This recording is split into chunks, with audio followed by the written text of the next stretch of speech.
এটা জাপানের ট্যুরিস্ট যে স্পট আছে সেখানে মাঝে মাঝে মধ্যেই হয়ে থাকে সিটি কর্পোরেশনের নিয়ন্ত্রণে, এবং স্থানীয় যারা থাকে এখানে ব্যবসায়ীরা তারা এটার আয়োজন করে থাকে। এটার জন্য বাংলাদেশি টাকায় 15 থেকে 20 লক্ষ টাকার মতো খরচ হয়, মানে 15 মিনিটের এই আতঙ্কবাজি ফোটানোর জন্য।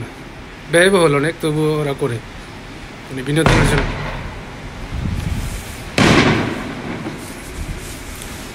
তবে ভাগ্যক্রমে আর কি আমি এখন যেখানে আছি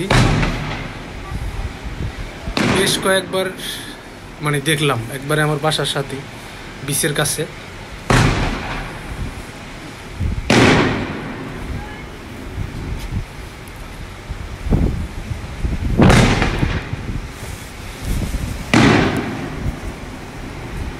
আমরা ছোটবেলায় যে ঈদের সময় তারাবাতি বলতাম, যেটা ফুটাইতাম, মানে আগে ধরাই দিয়া উপরের দিকে ছুঁড়া মারতাম, এইগুলাও অটোমেটিক্যালি আর সেট করে দেয় নির্দিষ্ট একটা সময় পর্যন্ত, মানে বিভিন্ন প্রকারের আর কি রং বেরঙের ফুটতে থাকে আর কি। তো দেখেন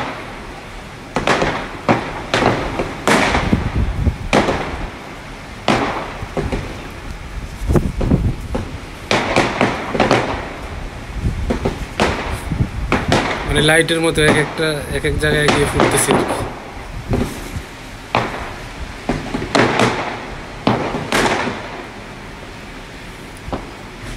10-15 মিনিটের আয়োজনের জন্য 15 থেকে 20 লক্ষ টাকা খরচ করে, বিলিভ করার মতো না। আমি যতটুকু শুনলাম আর কি ওদের কাছ থেকে।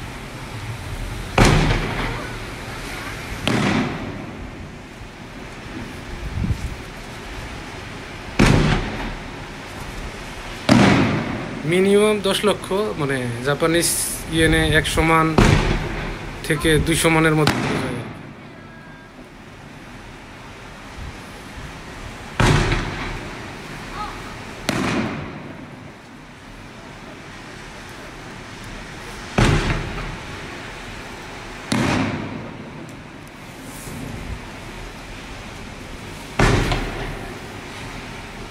এটা হচ্ছে একটা ট্যুরিস্ট স্পট, বিচ। এখানে অনেক হোটেল আছে, অনেক দূর দূরান্ত থেকে কাস্টমার আসে।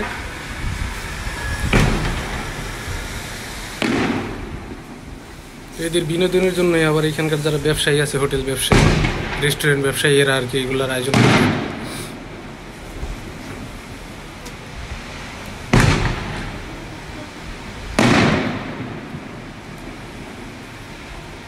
মানে এক একটার ধরন এক এক রকম আর কি, ভয়ঙ্কর অবস্থা।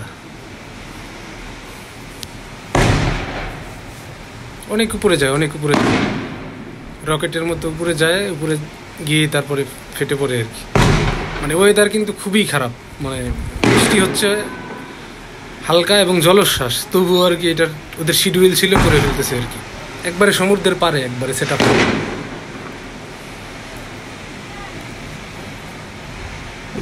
মানে ঘূর্ণিঝড়ের মতো হচ্ছে জলোচ্ছ্বাস বড় পরিসরে। যেটার সিকিউরিটি দিচ্ছে নিচ থেকে, যেখান থেকে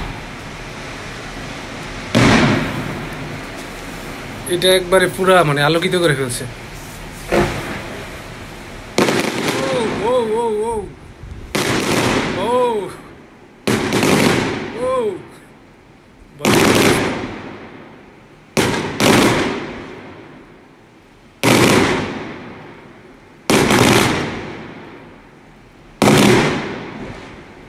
মানে শেষ আসছে, এটা দিয়ে হয়তো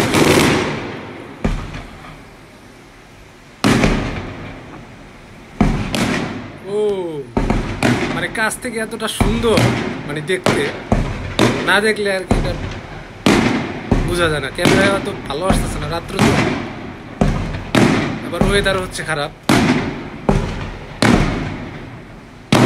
জাস্ট ওয়াও, জাস্ট ওয়াও।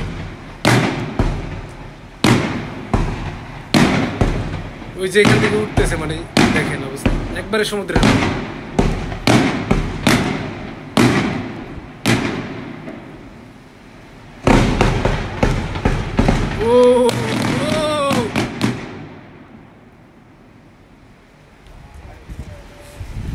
শেষ শেষ, এটা দিয়ে শেষ করলো আর কি। ধন্যবাদ সবাইকে, ভালো থাকবেন।